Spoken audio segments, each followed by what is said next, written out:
Enchanted Village is Alton Towers' cabins in the woods. Away from the park and the hustle and bustle of the two big hotels and water park, Enchanted Village offers a quieter experience but with a lot of the same amenities. But is it worth staying at when visiting Alton Towers? This review will help you find out. Tucked right in the southeast of the park's grounds, Enchanted Village is quite a drive to get to.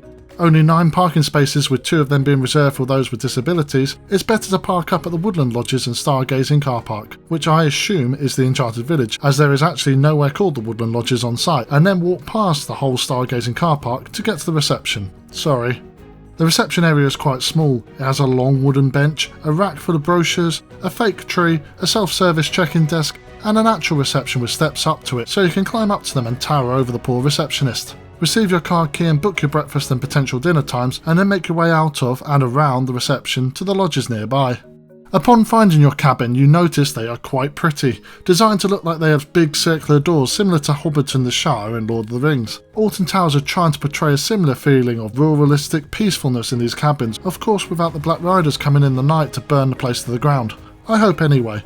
With that thought in your mind, it's time to check out your room. Let's check it out. Upon opening your door, you are not usually greeted by a random person already in your room.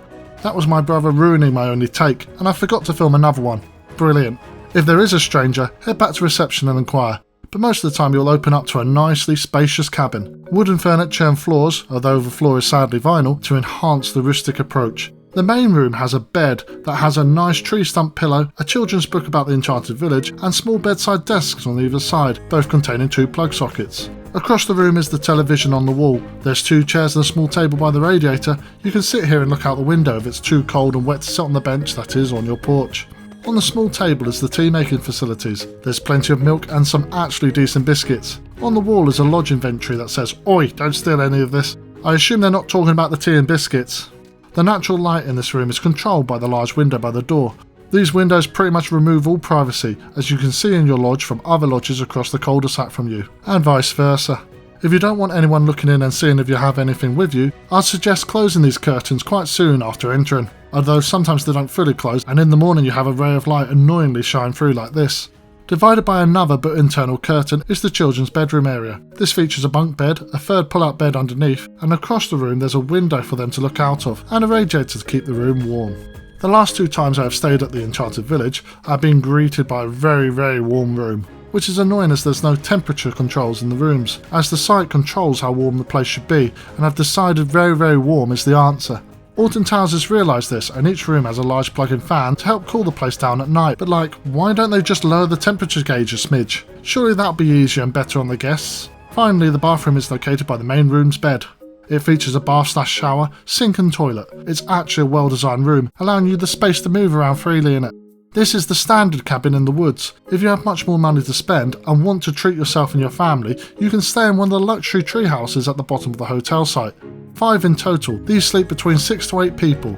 It has a living area, kitchen with dishwasher, games consoles, 4 beds over 2 floors, and a hot tub outside. What? Also, your own personal staff member, who you can contact if you need any assistance. Whoa! We aren't rich enough to enjoy this, thanks to our mega rich friend Stu from Out and Back Travel, who splashed the cash and stayed there. He's a good lad who makes our All Rides Ranked and top 10 thumbnails. Please check out his review on these incredibly wealthy treehouses in the description below, after you have finished this video. Back to us with our standard room.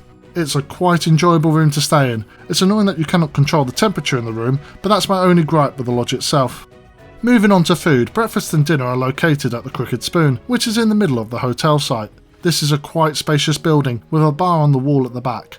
Breakfasts are served in the far right corner of the building. In the evenings it prides itself as a grill offering burgers and steaks, along with a few other options for people who don't like burgers and steaks. I thought the items on this were reasonably priced for a theme park hotel restaurant. The Enchanted Village also has a store located just south of the Crooked Spoon. This is very useful for quick snacks or entertainment and has pretty decent opening times until late during the main part of the theme park season. If it is sadly closed, there are food and drink vending machines to quench your thirst or hunger. Unlike the Crooked Spoon, expect inflated theme park hotel prices in the store sadly. I do like the Crooked Spoon a lot. I like its convenience in the middle of the site, its charming name and spacious room with pleasant atmosphere. While Splash Landings has a water park underneath it, and the Alton Towers Hotel has a main building full of entertainment, the Enchanted Village goes for a more peaceful evening, and therefore entertainment is somewhat lacking. If you really want to do something at night and you don't want to walk to the other hotels, then you can go down by the luxury tree houses and see the fairy light tree, which is a tree in fairy lights. It's incredibly random and I don't really know why it exists, but it does, so go see it. By the Crooked Spoon there's a children's slide, and across the path by the stall is a bit more of a playground. Outside every cul-de-sac of lodges is a random piece of play equipment too, so children can have a bit of fun on the site. Most of your time here will be spent chilling. I enjoy sitting on the bench outside the porch and just soaking up the stillness of the evening, after being rattled senseless on the Smiler and Galactica. Some entertainment can be brought from the store, and the room itself does offer an evening activity for you to enjoy, which is immersing yourself into the Enchanted Village lore and learning about the fable folk. In the room itself are nice touches, such as a little door and window light by the bathroom, suggesting a little humanoid creature resides there. Above the main bed, at an impossible angle for a small child to read it unaccompanied, is a map where you can try and find the fable folk in the woodland village. I don't understand why this isn't closer to the ground in the children's bedroom. Seems ridiculous it being here because I don't think a child can stand on the bed and read this, and do you want a child to stand on your bed? I don't think so. To conclude, the Enchanted Village is a very tranquil place to stay at, on the edge of one of the 2 largest theme parks in the UK. With its location tucked in the forest and its low street lights, this is a very calming place that can get you a very good night's sleep. The room itself is spacious and comfortable, even if it has an issue with its temperature, and the amenities on offer here in terms of restaurant with the Crooked Spoon and its village shop rival what's on offer at the 2 bigger hotels. There's woodland walks to go on, but apart from that there's no entertainment to enjoy at this hotel after the park closes, as it's designed to be away from all the hustle and bustle of the other accommodations. If you're someone who really enjoys the excitement and thrills of a day at the theme park, but then really values a good night's sleep afterwards for either your trip home or round 2 at Alton Towers, the Enchanted Village is the hotel for you. Please leave a comment below if you have any questions or things you want to say about the Enchanted Village, and leave a like if you found the video useful, as it makes it easier for others to find our review too. We have a fair few theme park hotel reviews on our channel. If you're looking at more on-park places to stay, subscribe for more and we'll be publishing more of them, along with theme park reviews and other theme park related videos. With this video being published, we have now stayed at all the Alton Towers theme park hotels a childless adult can stay at. Yes, CBeebies won't let us in no matter how much we beg. If you desire to know what it's like to stay at the Alton Towers Hotel, Splash Landings, or even the Stargazing Pods, we have linked them in the description below. Thank you for watching.